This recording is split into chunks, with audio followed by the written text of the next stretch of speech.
We're back at IMTS for another installment of our Shop Talk series, and our guest this morning is Derek Korn, the executive editor of Modern Machine Shop. Derek, thanks for spending time with us. Appreciate it. Thanks for having us.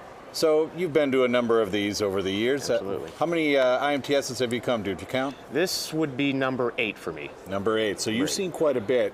And I know Modern Machine Shop, for being a 90-year-old book, is famous for being right on the cutting edge. So what are some of the trends that you're observing here at the show in terms of robotic automation?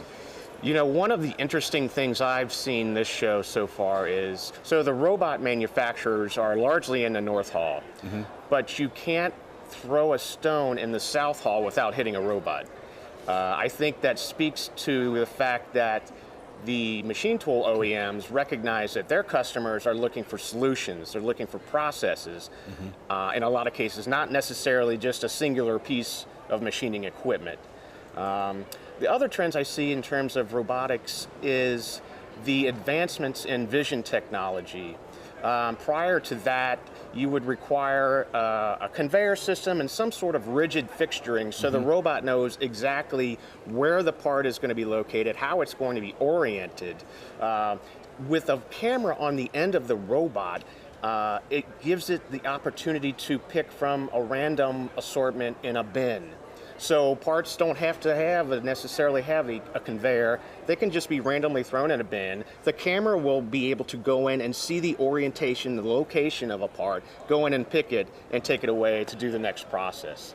But I guess the biggie here, especially at the show, is collaborative robotics. We've heard a lot about the buzzword that I'm hearing the most, and I'm the most fascinated by, is Cobot. Right. Can you explain what the Cobot is and what do you think its impact is going to be on technology? Right, so cobots are still an emerging technology in terms of robotics. In essence, they use sensor technology to detect when they come in contact with a person or with an object like a fixturing device or something like that. And when that contact's made, they immediately stop to prevent harm or damage to anything. So they're no longer behind the barriers like we've seen in the past. Right, so in many cases the fencing's gone, so the robot can be doing the repetitive kind of motion, machine loading, unloading, but then the employee can be doing value-added duties next to the robot, maybe things that require a little bit of thought and a little bit of common sense. Okay, and Cobot is simply collaborative robotics? Collaborative robotics, yes. We'll be hearing more about it. Do you see evidence of a greater industry acceptance of this kind of technology? Yeah, I do. In February of this year, they adopted a new ISO standard. It's not actually a standard, it's a technical specification, 15066. And what that does is it kind of gives the groundwork for large manufacturers, robotic integrators to more effectively perform risk assessments, which is obviously important because you have humans and robots working together. I think another bit of evidence, and I've seen at the show today, is end effector technology.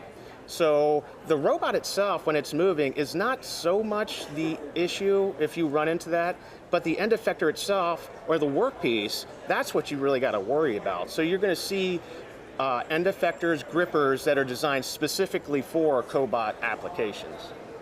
And certainly automation extends beyond robotics. Right. So what are some of the other examples that attendees might see on the automation front here at the show? Right, so you think automation, you immediately think robots, but think about a 5-axis machining center.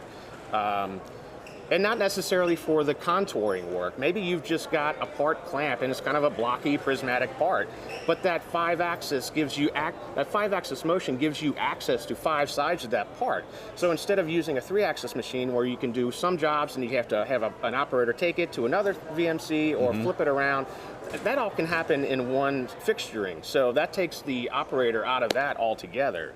How are the price points on those things? Is it brutally expensive, or is it coming down into the realm where it's coming down to where it's competitive? Okay. Yeah, and so there are true 5-axis machines, but you have trunnion tables, you have indexers for even maybe 4-axis machines where you can do the same type of operation.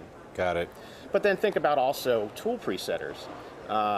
part of the setup routine, traditionally has been a machine tool operator is touching off tools right before a job. Well, if that measurement can be automatically performed offline, all he has to do is put that in the machine and bring up the right numbers for that tool in a tool location, and setup time is greatly reduced.